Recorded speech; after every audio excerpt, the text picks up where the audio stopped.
Menangi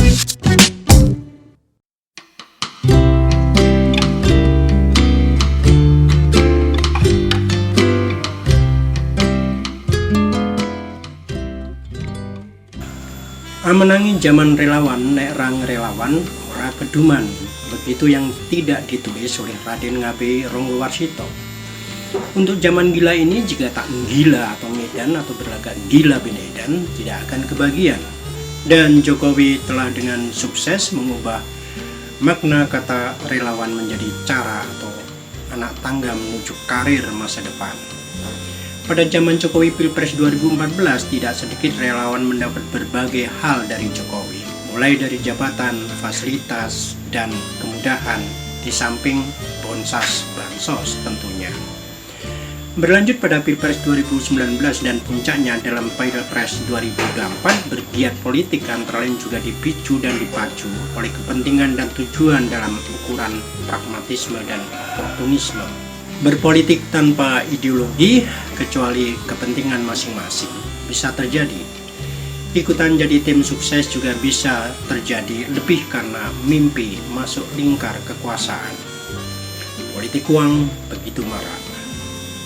Pada zaman Jokowi, cebong kampret bisa dilebur, namun dengan akibat cebong dan cebong bisa pecah, kampret dengan kampret bisa berkonflik.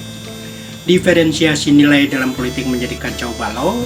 Orang yang sekolah politik tinggi-tinggi mencapai gelar doktor ilmu politik menjadi kelimpungan mendefinisikan soal nilai politik ketika para guru besar dan orang kampus saling bikin petisi atau pernyataan yang disebut moral force.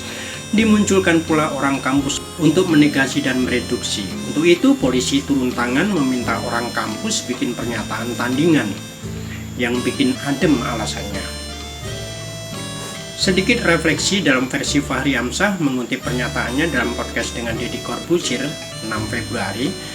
Semua ini terjadi karena maunya Jokowi tidak keturutan. Dari sejak desain 3 periode, penundaan pemilu hingga penggabungan Prabowo-Ganjar yang semua ditolak oleh PDIP. Pilihan terakhir Prabowo sebenarnya setuju sebagai cawapres Ganjar, tetapi orang-orang di ring Prabowo tidak bisa menerima. Maka dibuatlah PDIP dan Megawati Soekarno Putri sebagai common enemy, musuh bersama dengan memain-mainkan frasa petugas partai. Drakor ini cukup efektif dengan korlap Ade Armando dan PSI. Semua berangkat dari maunya Jokowi. Ia memimpikan Indonesia Emas 2045 dengan mempersatukan semua kekuatan politik menjadi satu, menjadi kekuatan dominan, kalau bisa tanpa oposisi. Di situ Jokowi tidak menghargai pikiran lain, pikiran lian, dan tidak mempertimbangkan negara ini dibangun dengan aturan dan undang-undang, serta berbagai proses demokrasi yang memang rumit dan melelahkan.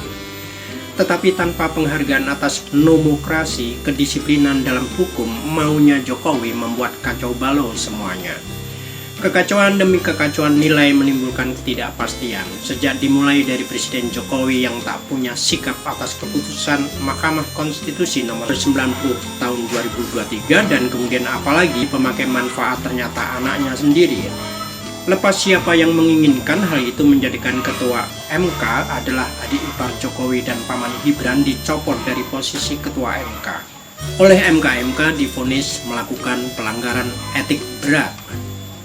Bersambung hal itu, Ketua KPU divonis melakukan pelanggaran etik berat oleh DKPP karena menerima pencawapresan Gibran tanpa koordinasi dengan parlemen dan presiden berkait perubahan aturan dalam Undang-Undang Nomor 7 Tahun 2017. Menyodorkan hak politiknya selaku presiden yang oleh undang-undang konon boleh memihak dan berkampanye, Presiden Jokowi mengatakan tidak akan berkampanye. Tetapi dengan semua yang sudah terjadi dan pernyataan sikap politik sebelumnya, sulit untuk percaya Presiden Jokowi akan netral.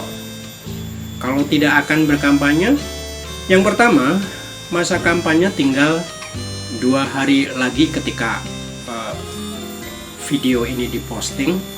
Karena tanggal 11 sampai dengan 13 Februari 2024 sudah masuk ke masa tenang. Siapapun dan apapun tak boleh berkampanye berkait pemilu 2024. Pernyataan presiden menjadi tidak relevan kecuali hanya bersifat press release atau lip service semata-mata, dinggu abang-abang lambe. Apalagi bansos sudah digelontorkan secara beruntun selama Januari hingga awal Februari. Apakah untuk rakyat miskin sebagaimana bunyi Undang-Undang Dasar 1945? Tidak selalu, karena bansos yang selama ini digencarkan oleh Presiden Jokowi dilakukan fokus di Jawa Tengah dan DIY yang selama ini menjadi lumbung suara PDI Perjuangan. Bansos di daerah lain boleh dikata tidak ada, setidaknya ketika kita ngomongin bansos menjelang pemilu 2024. Selanjutnya, apakah Jokowi akan netral? Tidak mungkin, karena status politik dan hukumnya sebagai presiden. Dan dengan posisi itu, ia hidup di sebuah negara di mana pengetahuan dan kesadaran demokrasi masih berbau kolusi, korupsi, dan nepotisme. Dalam situasi itu, unfollow Jokowi yang bisa menetralkan situasi politik ini.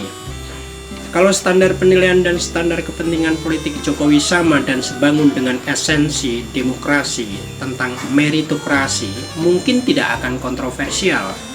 Lebih karena yang didukung Jokowi adalah pasangan paradoks yang menjadikan contradictio in terminis alias jargon-jargon yang saling bertentangan. Sementara dalam sidang BPUPKI 1945, para pendiri bangsa ini punya cara pandang berbeda-beda untuk menuju jembatan emas kemerdekaan. Tetapi toh mereka memusyawarahkan dengan preferensi rakyat, bangsa, dan negara, bukan dengan maunya sendiri-sendiri atau maunya elite semata saja. Penghargaan atas kedaulatan rakyat itu yang kemudian kita sepakati diserahkan dalam proses pemilu per 5 tahun kekuasaan dibatasi agar tidak muncul waham dan kultus individu. Di situ Jokowi tidak cukup terlatih sebagai seorang demokrat. Ada 204.807.222 suara yang pasti sangat beragam. Di antaranya bisa berbeda dengannya, bisa tidak mau mengikutinya, bahkan bisa menentangnya, atau bahkan golput sebagai tanda apatisme melihat presiden yang tidak jelas preferensi politiknya.